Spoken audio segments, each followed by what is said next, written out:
FIA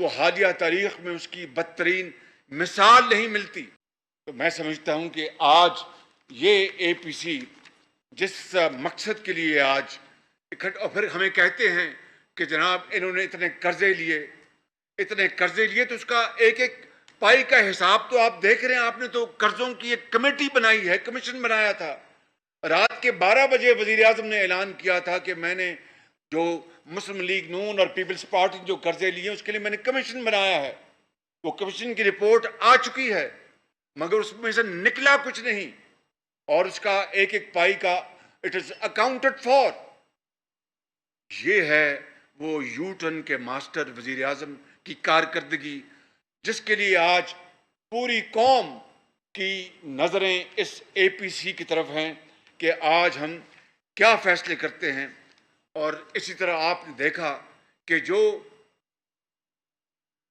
اسکولوں میں جو بچیوں کے وظائف تھے, میں خاص طور پر جنوبی پنجاب کی بات کروں گا کہ وہاں پر بچیوں کو, قوم کی بیٹیوں کو اسکولوں میں ریٹین کرنے کے لیے ان کو وظیفے دیے جاتے تھے, وہ ختم کر دیے گئے.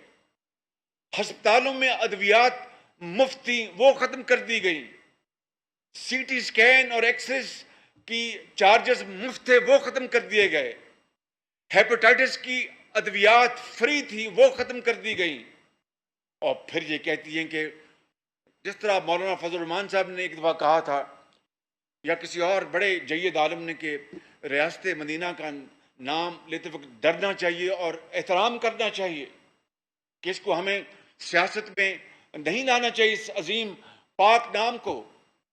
مگر کیا کہیے کہ دن رات ریاست مدینہ کا نام لینے والوں کو اتنی بھی خبر نہیں کہ مدینہ میں نکلتے تھے وہاں پر کہ کوئی گھر میں کوئی بھوکا تو نہیں ہے, کوئی بھوکا تو نہیں سویا ہوا, اور رات کو گندم کی بوری اپنے کاندھوں پہ ڈال کر ان کے گھر پہنچانا. وہ ہے ریاست مدینہ کا شیوا, نہ کہ ادویات آپ نے مہنگی کر دی. ادویات کی قیمتیں جو مفت تھیں وہ آپ نے بند کر دی. آپ نے غریب ماری کی, یتیموں اور بیواؤں کا.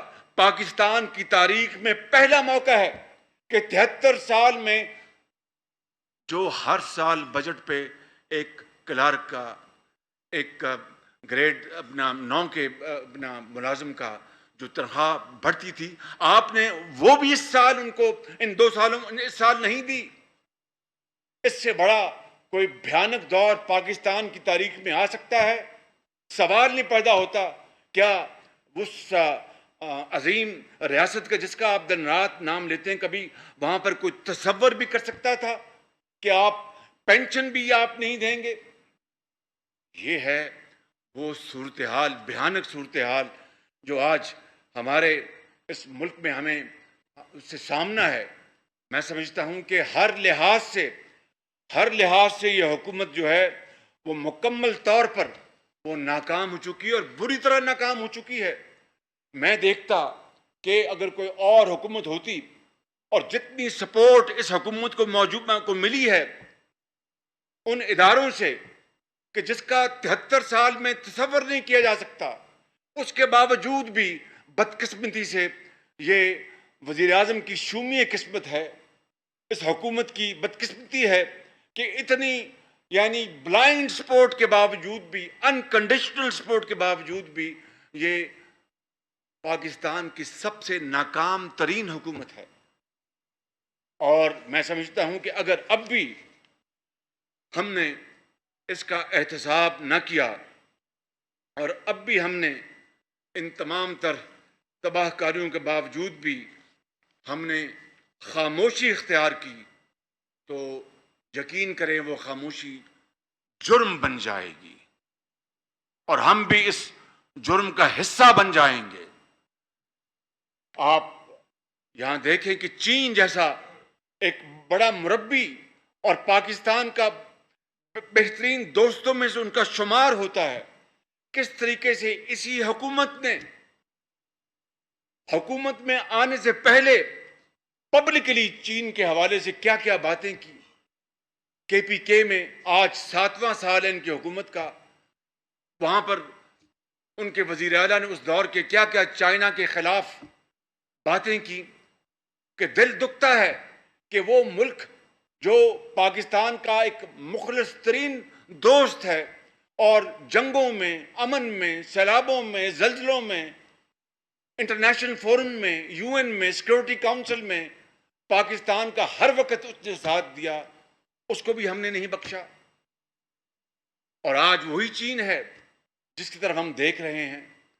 پھر ابھی قائد نے بات فرمائی اپنی اسپیچ میں، سعودی عربیہ ہمارے بہترین دوستوں میں شامل ہے۔ کس طریقے سے ہم نے اس معاملے کو مس ہینڈل کیا، اور کشمیر کے اوپر وزیر اعظم کی زبان کو تالا لگا ہے۔ کشمیر کی وادی میں خون بہہ رہا ہے، اور وہاں پر کشمیریوں کا جس طرح وہاں پر دن رات ان کو شہید کیا جاتا ہے، ننھے کشمیری کے نانا کو شہید کیا، جوانوں کو، بزرگوں کو، ماؤں کو، بہنوں کو اور بیٹیوں کو۔ پھر آپ دیکھیں اسرائیل کے حوالے سے یہ پوری قوم اس کے اوپر متفق ہے، جب تک کہ وہاں پر پیلسٹائن کا جو جائز مطالبہ ہے، ان کو ایک زندہ رہنے کا، ایک اسٹیٹ حاصل کرنے کا، اور جس کے اوپر انٹرنیشنل ریزولوشنز ہیں، جب تک کہ وہ مطالبہ پورا نہیں ہوتا، میں سمجھتا ہوں کہ پاکستان کو اس طرف سوچنا بھی نہیں چاہیے۔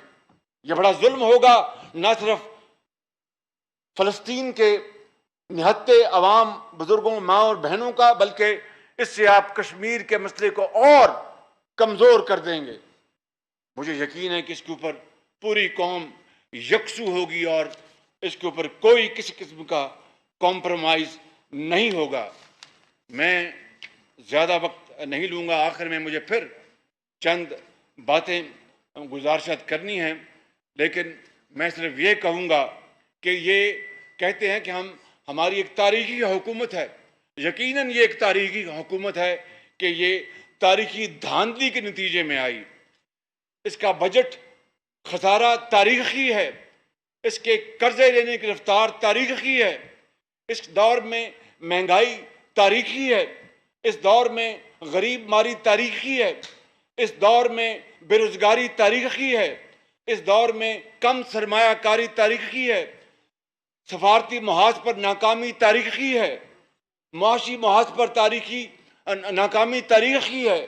تو آج پھر اس تاریخی حکومت کو تاریخ کے کوڑے دان میں ڈالنے کے لیے ہم اکٹھے ہو جائیں، اور پھر اس ملک کے 22 کروڑ عوام کو بچانے کے لیے ہم اکٹھے ہو جائیں۔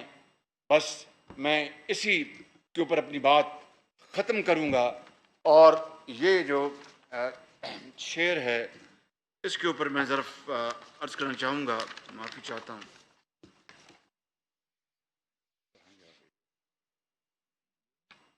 جی صاحب، جی مہربانی، تھینک یو۔ ہو صداقت کے لیے جس دل میں مرنے کی تڑپ، ہو صداقت کے لیے جس دل میں مرنے کی تڑپ، پہلے اپنے پیکرے خاکی میں جاں پیدا کرے، پھونک ڈالے یہ زمین و آسمان مستعار، پھونک ڈالے، یہ اسمبلی مستعار ہے نا، یہ نظام مستعار ہے، پھونک ڈالے یہ زمین و آسمان مستعار، اور خاکستر سے آپ اپنا جہاں پیدا کریں۔